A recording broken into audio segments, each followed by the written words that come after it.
Kalau di lambung ada asam lambung gitu ya, jadi harus hati-hati kita tetap, meskipun tubuh kita sudah punya tentaranya, tapi kita harus membantu tubuh kita sendiri dengan cara apa? Dengan cara cuci tangan sebelum makan gitu ya, biar tubuh kita juga nggak kewalahan gitu ya, karena takutnya kalau misalkan lagi kecolongan nanti bisa jatuh sakit gitu ya.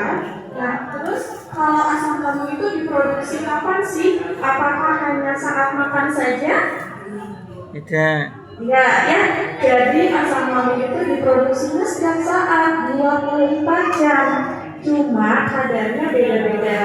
Ada saat dimana produksinya itu meningkat, ada saat dimana produksinya itu standar atau lebih rendah gitu ya. Kapan produksinya itu meningkat? Ada dua waktu.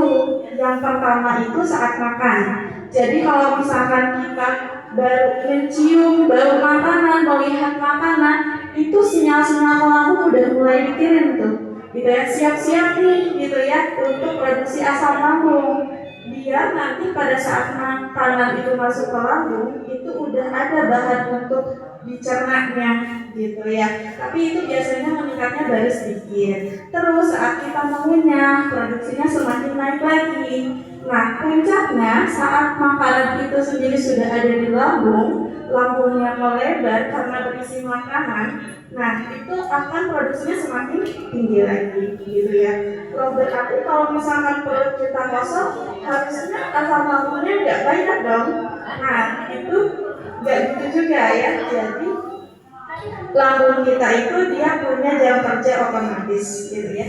Jadi kalau misalkan sudah terbiasa sebelumnya makan pagi jam sekian, makan siang jam sekian, makan sore jam sekian, terus tiba-tiba pola makannya berubah gitu ya, jadi nggak teratur.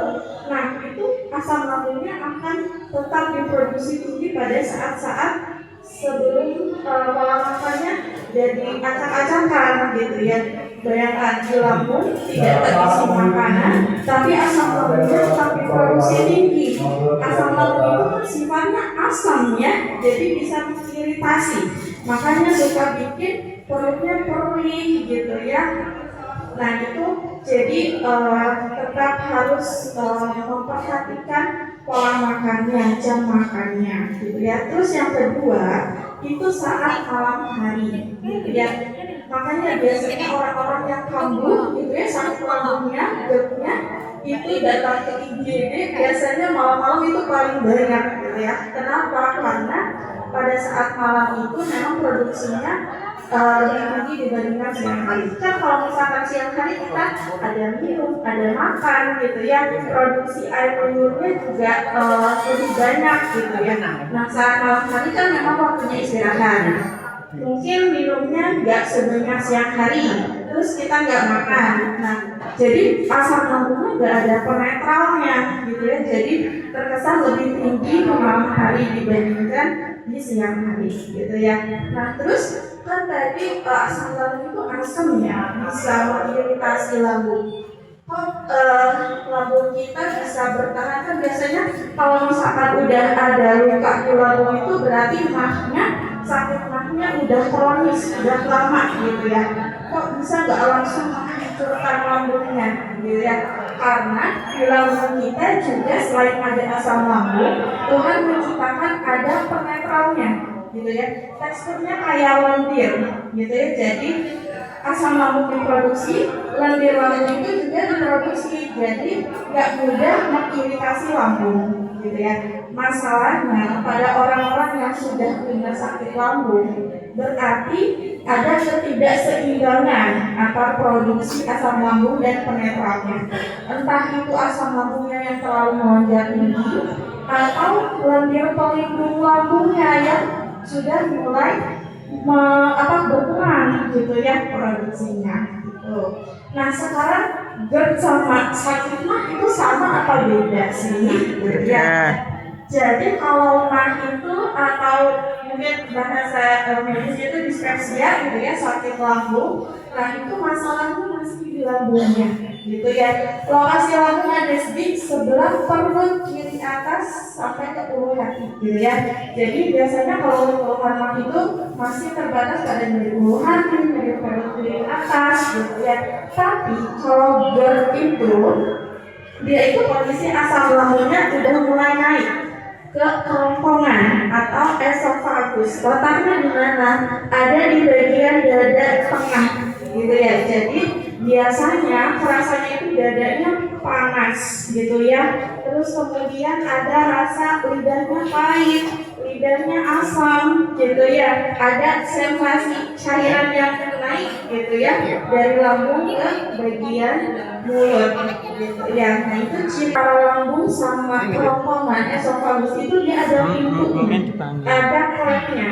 Tugasnya biar cairan asam lambungnya nggak naik, gitu ya. Jadi normalnya ketika makanan lewat mau masuk ke lambung dia terbuka.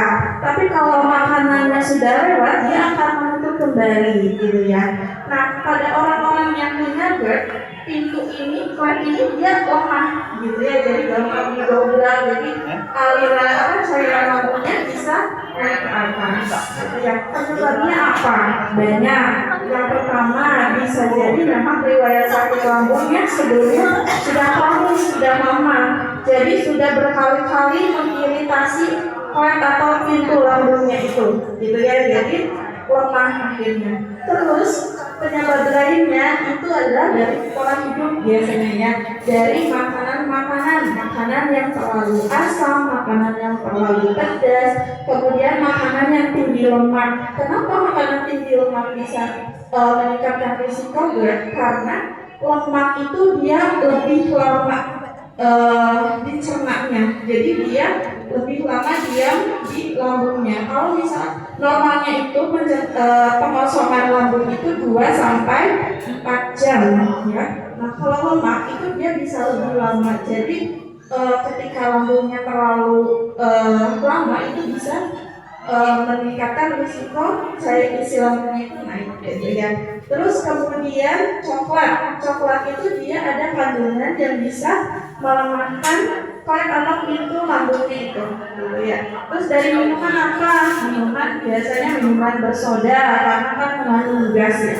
Kalau gas terlalu banyak di lambung dia bisa menekan ke napas, gitu ya. Terus kemudian alkohol, kemudian minuman kopi yang berkafein, gitu ya, itu juga bisa meningkatkan produksi asam lambungnya, gitu ya. Terus kemudian lainnya apa? Pola hidup lainnya, merokok. Terus kemudian dari orang yang obesitas, orang ibu hamil itu juga biasanya gampang terkena GERD karena tekanan perutnya kan tinggi, gitu ya. Terus cara pencegahannya sekarang gimana? Berarti kita harus mengenali, gitu ya, makanan-makanan yang bisa memicu GERD, kemudian minuman-minumannya juga, aktivitas yang olahraga, menurunkan berat badan, gitu ya. Terus kalau misalkan memang sudah ada keluhan-keluhan lambung yang kok dirasa makin sering, gitu ya, itu segera konsultasikan, gitu ya, ke dokter. Karena dia nanti dicari tahu sama-sama penyebabnya apa, faktor pemicunya apa, gitu ya. Kenapa? Karena obat-obatan lambung itu kan hanya meredakan sesaat, gitu ya. Jadi kita harus kenali pemicu dan kendalikan pemicunya. Mungkin sekian. Apakah ada yang ingin ditanyakan? Ya. Nanti sebutkan namanya ya. Terima kasih Bu. Saya cuma tanya sebentar.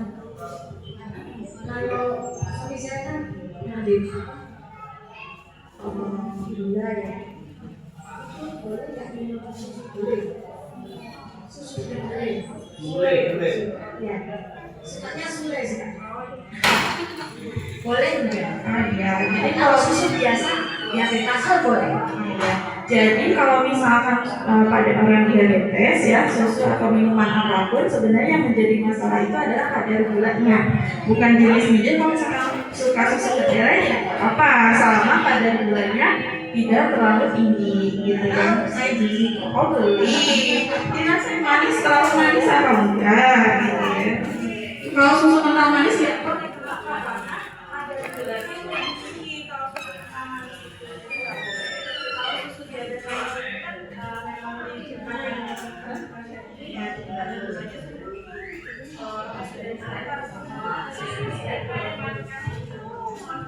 terima kasih ya.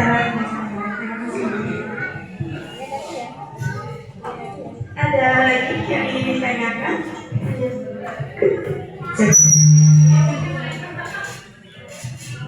Assalamualaikum warahmatullahi wabarakatuh. Waalaikumsalam warahmatullahi wabarakatuh. Kebetulan anak saya 6 bulan, sekitar 6 bulan yang lalu sempat opnam lambung gitu. Terus dari situ, dari pulang opnam itu udah sampai sekarang udah mulai membaik. Tapi permasalahannya dia kalau buang air besar, dia suka lemas terus kayak menjalar ke saraf dari dada, dari lambung ke dada itu menjalar ke kepala kayak kesemutan atau migrain atau apa ya, kayak kebas tangan kaki, tapi sebelah kiri itu gimana dok? Usianya berapa? Usianya sekitar 35 ya. Oke, tapi pada saat opname sempat direkam jantungnya enggak? Nggak ada. Oh, enggak ada. Atau enggak dikasih tahu mungkin? Dari hasil lab semua sudah tahu normal ya. Waktu itu, tapi semakin kesini cuma kontrolnya hanya sekali. Aku kebetulan di PKU sih. Oh iya. Cuma kenapa nggak dokter nggak lanjut ya? Oke, memang ya. Jadi kalau misalkan GERD itu kan keluhannya sebenarnya ada miripnya sama kadang ada miripnya sama serangan jantung gitu ya, sama kayak misalkan ada keluhan nyeri dadanya sebelah kiri, terus tapi kalau jantung itu biasanya ada pendarahan ya, betul, ke lengan kiri, terus biasanya juga sama-sama bisa menimbulkan keringat dingin, jantung berdebar gitu ya. Nah memang biasanya kita harus periksa gitu ya, rekam jantungnya seperti apa gitu ya, normal atau enggak, terus kemudian dari hasil laboratoriumnya seperti apa gitu ya. Nah bisa diketahui dari situ gitu. Kalau misalkan memang normal dari rekam jantungnya, kemudian ada faktor risiko lain nggak, dari darah tinggi nggak, dari diabetes atau tidak gitu ya? Nggak ada. Oke. Berarti kalau misalkan memang nggak ada, biasanya memang Cuma kok lemes ya, sering lemes gitu. iya, memang kalau gulanya normal kan? Iya. Jadi kalau dia berdiri lama dari pulang opnam itu nggak kuat. Tekanan darahnya Normal tuh. Cenderung ke rendah sih. ya. Jadi memang bisa dari GERD-nya bisa gitu ya. Mungkin memang pemulihannya belum maksimal gitu ya, karena seharusnya memang ya kalau misalkan sudah sering sakit lambung kan ada pemeriksaan endoskopi gitu ya di teropong, tapi kan memang keterbatasan alat, biasanya kita dari keluhannya gitu ya, keluhannya. Nanti kalau misalkan Maaf, berarti dari GERD sendiri itu bisa komplikasi ya ke atas dan jantung atau ke yang kayak sarafnya itu lebih ke bagian esophagus atau kerongkongannya, tapi memang gejalanya bisa menyerupai keluhan dari sakit jantungnya gitu. Tapi selama rekam jantungnya aman, terus kemudian tidak ada faktor risiko lain, berarti memang itu dari lambungnya, dari GERD-nya gitu ya. Terima kasih.